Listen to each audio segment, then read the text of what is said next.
year was 2027. Advances in biotechnology were helping people improve their physical and mental abilities to an amazing degree. Provided, of course, they had enough money. A new breed of people was emerging, half human, half machine. And in Detroit, at least, not everyone was happy to see it. I'd just landed a job as head of security at Sarif Industries, a cutting-edge biotech firm. David Sarif himself handpicked me for the job, said he needed me to keep his people safe. My ex, Megan Reed, was one of them. Brilliant neuroscientist, Megan had found a way to make augmentation safe and affordable for everyone. All she had to do was present her research to Congress. But the night before her big meeting, my security measures failed. A team of Black Op mercenaries stormed into Sarif headquarters, massacring everyone in sight. 3 of the mercs were heavily augmented walking tanks. Their mission? Take out Megan and her team. I tried to stop them, but their leader tossed me through a plate glass wall. Last thing I heard as his bullets slammed into my brain was Megan's dying scream. I should have died with her. Only I didn't. High-end military-grade enhancements saved my life. The best augmentation Sarif's money could buy. Took me should have taken longer. But 6 months into my recovery, Sarif Industries was attacked again. This time, by a radical group of pro-human purists. Violent, militant, and fanatically opposed to human augmentation. They claimed to be members of Humanity Front, a non-profit organization that wanted the UN to limit biotechnology research. The thugs broke into Sarif's factory and found machinists working overtime on a top-secret military augment called the Typhoon. Sarif sent me to retrieve it. And when I did, I found one of the so-called purists next to it, wired with cerebral implants, trying to download its classified specs. Obviously, something more was going on. The Aug killed himself before I could question him. Sarif ordered me to dig deeper, so with the help of Frank Pritchard, Sarif's head of cybersecurity, I did. Turns out a second hacker had been controlling the Aug's actions from somewhere off-site. Pritchard and I tracked his signal to a secret FEMA internment camp in Detroit. The Black Op mercenaries were there. The same mercs who'd left me for dead 6 months before. Figured they'd try again when they saw me. Wasn't so easy for them this time. I took out the tank named Barrett. Even got him to give me a new lead. A penthouse apartment in China. Of course, we both knew it would be a trap in the end.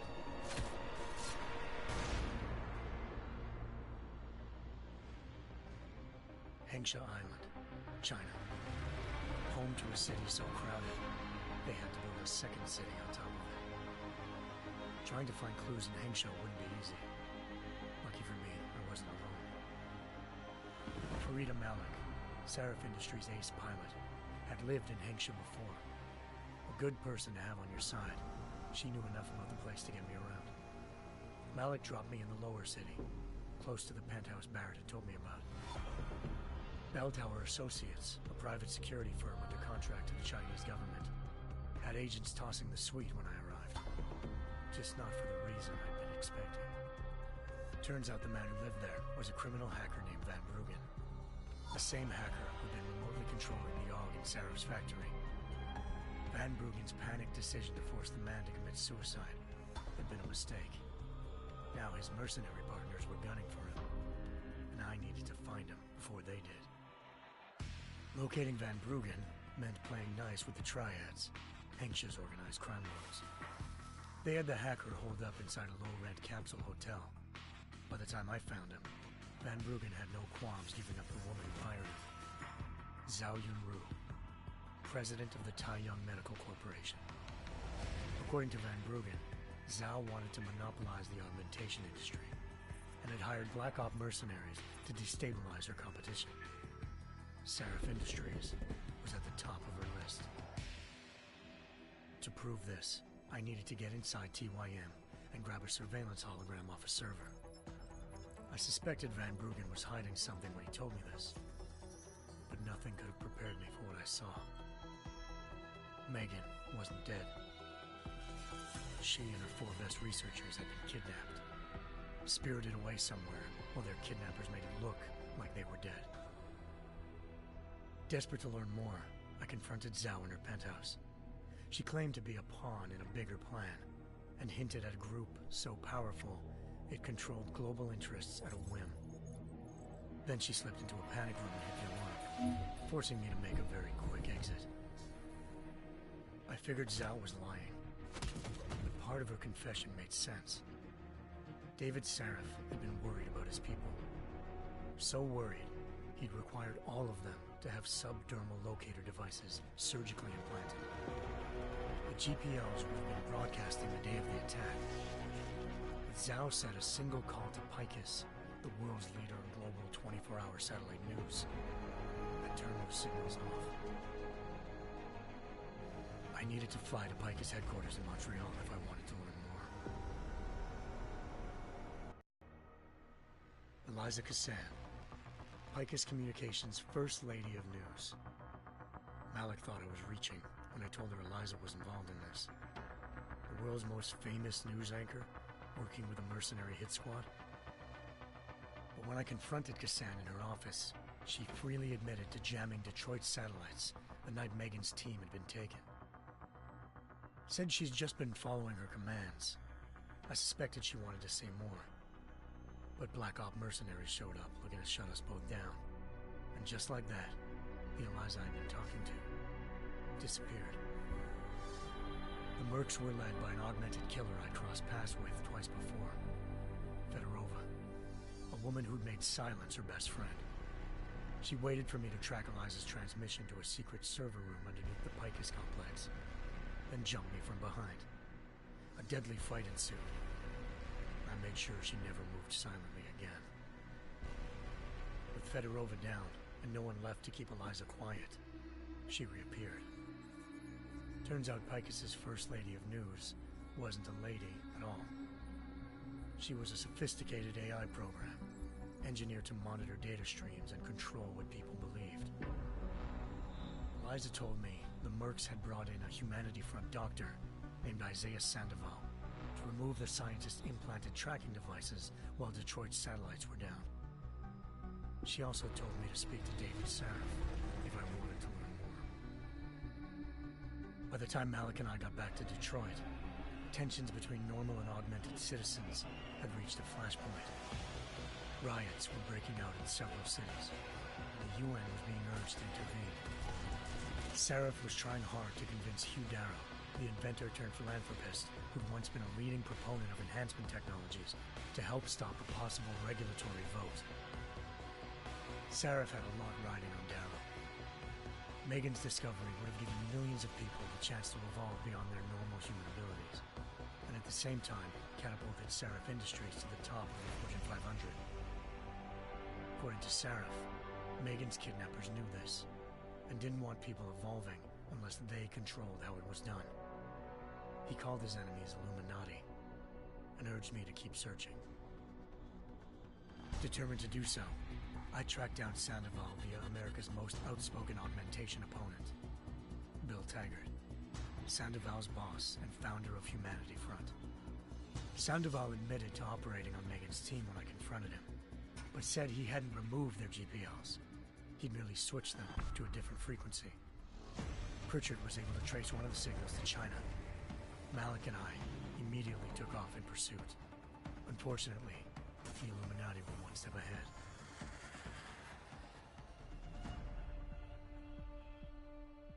Ambushed. Shot out of the sky by Bell Tower Associates seconds after entering Hengsha's airspace. Malik's piloting skills saved me.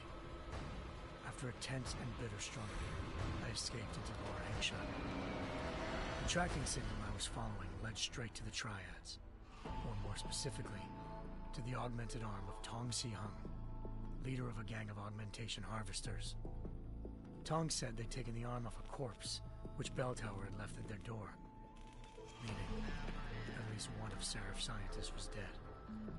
Maybe not the rest of them, though. Tong pointed me to a port used for human trafficking and helped me slip aboard a bell tower ship. It was sailing to Rifleman Bank Station, a military base in the South China Sea. Bell Tower was holding kidnapped civilians as prisoners there, and using them to perfect the Chiron Project, a human-computer interface that left most of its test subjects dead. My search for Megan would have ended then, if not for a mysterious ally named Quinn. In exchange for my help exposing Bell Tower, he slipped me aboard a second ship headed to Singapore, and an Illuminati-run biotech facility called Omega Ranch. 3 of Serif's scientists were there, forced by their captors to create a technology capable of remotely shutting down augmented abilities. Thanks to an emergency recall notice issued by the World Health Organization, millions of people all over the world already had the biochip installed. With the help of the scientists, I tracked Megan to a private section of the ranch. There, I ran into Yaron Namir, the walking tank who'd put a bullet in my brain the first time we met. He'd teamed up with Zhao and was hoping to catch me off guard. But a little ambush didn't work. I found Megan in a suite belonging to Hugh Darrow, the billionaire philanthropist who'd Sarif had called on for help. Darrow had convinced her to go along with the biochip plan by promising to sabotage the tech. As she was explaining this, Darrow appeared in a global broadcast, telling the world that augmentations would be the death of mankind. Then he activated the biochips to prove his point. All over the world, augmented people flew into a killing frenzy. Darrow had betrayed everyone, and it was up to me to set things right. To do it, I had to reach Panchaea, a massive installation in the Arctic Ocean. As I raced through corridors built by an all-augmented workforce, I saw death and destruction firsthand. By the time I shut down Darrow's broadcast, I knew the damage he'd done. Still, humanity's future remained unclear. How would the world react to the savage? Would people ever regain their faith in augmentations again? What would be the Illuminati's next move? Only time will give us the answers.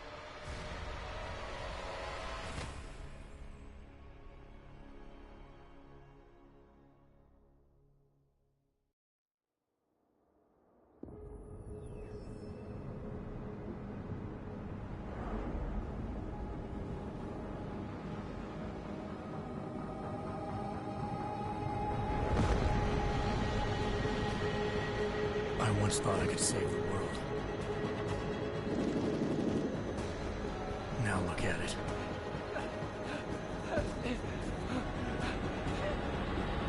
In yet another augmented terror attack, 251 passengers aboard Sister Airlines Flight 451 were killed when an augmented passenger broke into the plane's cockpit and ruthlessly butchered its flight crew.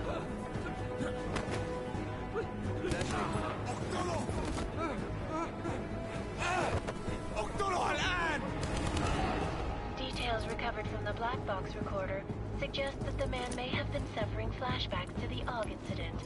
That horrible day 2 years ago when augmented people all over the world flew into a psychotic killing spree, causing the greatest loss of life in recent history.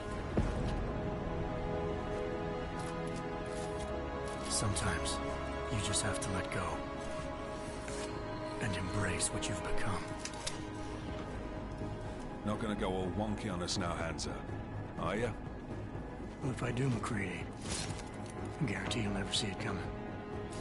Agent Jensen, am I gonna have a problem with you? No, sir. No reason to assume you would.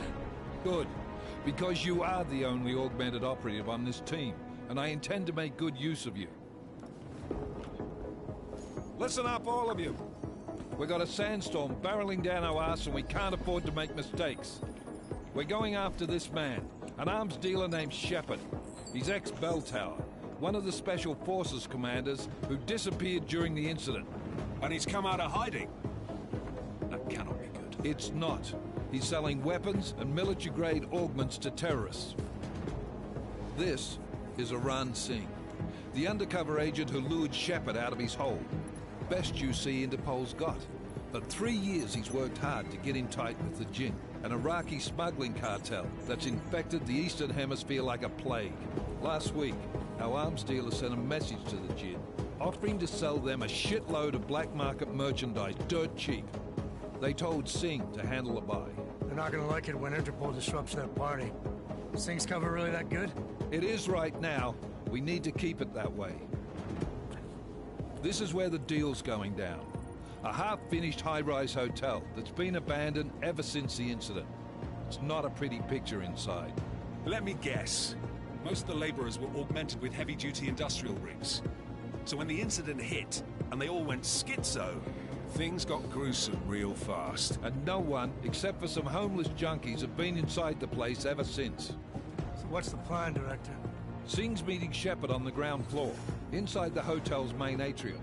He sent the bulk of his Jinn crew to the penthouse levels to secure a vantage point. I want McCready's team to take up positions overlooking the atrium and make the arrest. Jensen, you're going in solo from the roof. My objectives? Keep the Jinn from joining the party. As far as we can tell, only one route connects the atrium to the penthouse level, a halfway decent elevator shaft. Here.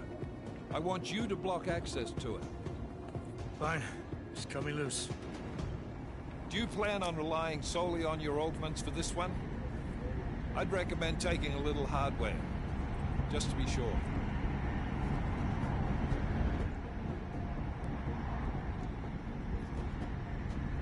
I'm not leaving my 6 exposed. Give me something lethal. Your call, but Singh's undercover in all this. So watch your fucking sights. What about range? There's lots of wide spaces and high ceilings in there, but a number of tight and constrained rooms too. So it's a crapshoot, really.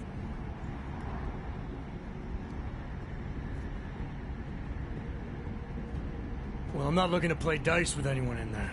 Give me something with distance. Your call. Less chance of being seen and compromising Singh that way.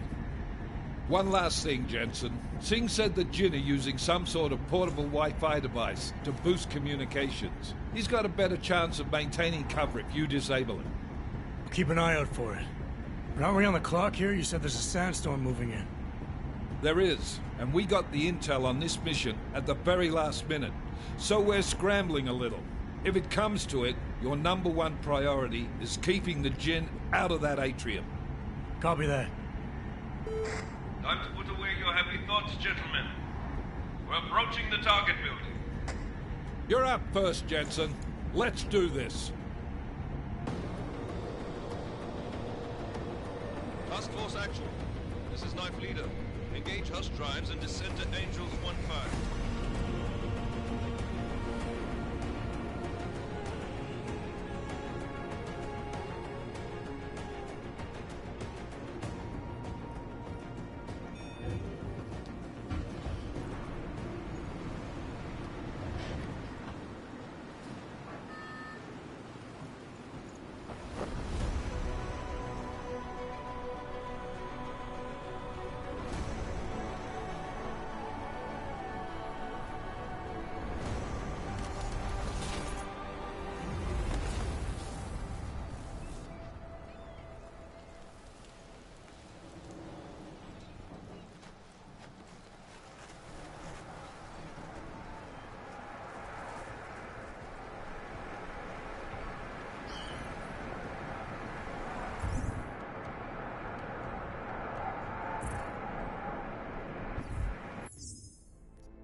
Team leader, this is Jensen. I'm on the roof.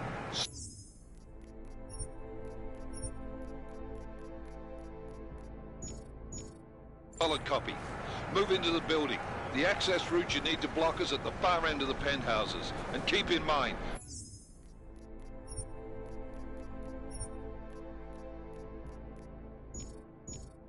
the direct route might not be. McCready will advise once his team is on the ground. Miller out.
Jensen, we're moving through...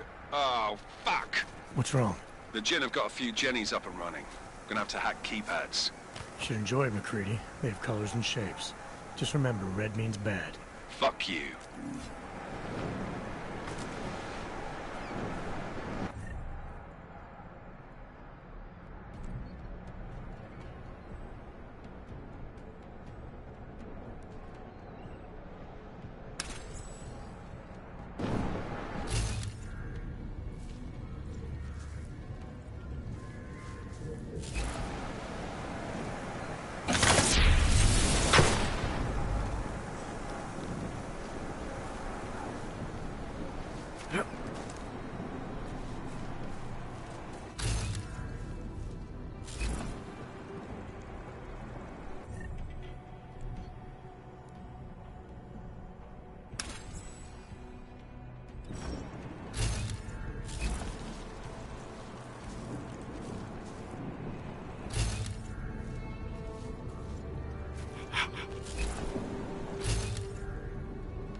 Anomaly detected.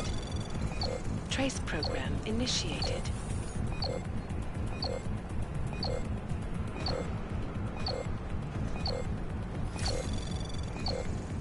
Access granted.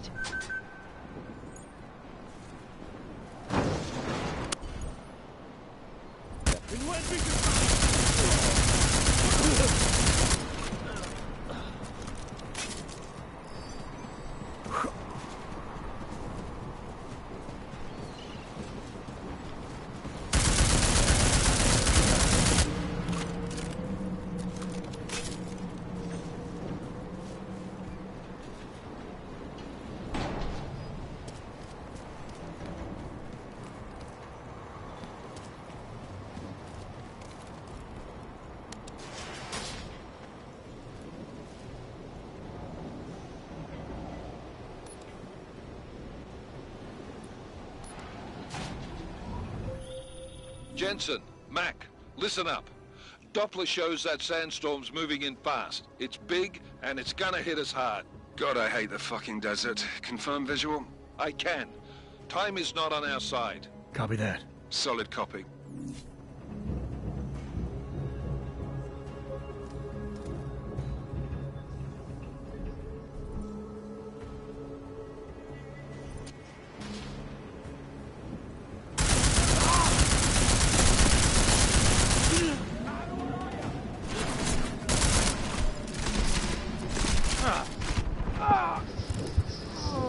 انت ولا حاجة.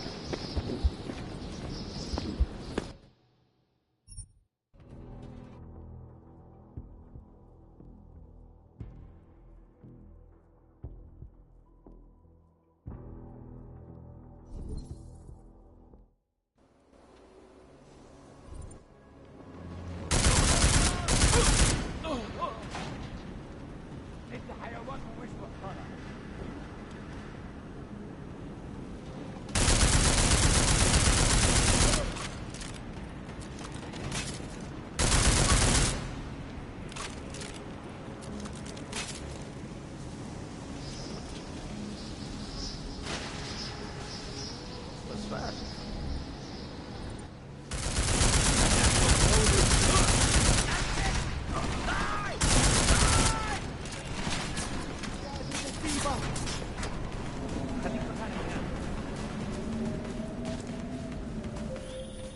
Jensen, what's your 20?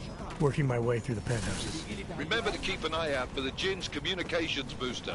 If you can, disable it. Roger that. Listen up, everyone. Chang's hacked into the Jin's radio signal. Checking the patch now. We should be hearing Sing any second. خليل الراجل اللي هيبقى لنا الحاجات جايه كمان شويه. روح قول لبقيه الناس ان انا هحصلكم وخليكم يعني منتظرين. Patch is clean. Solid copy. Good. I'll repatch us once the deal kicks off. Jensen, we're inside the atrium, taking up positions on the terraces. What's your 20? Still moving. Well, hurry the fuck up. Enemy helos inbound and the sandstorm's getting close. You get that comms booster disabled?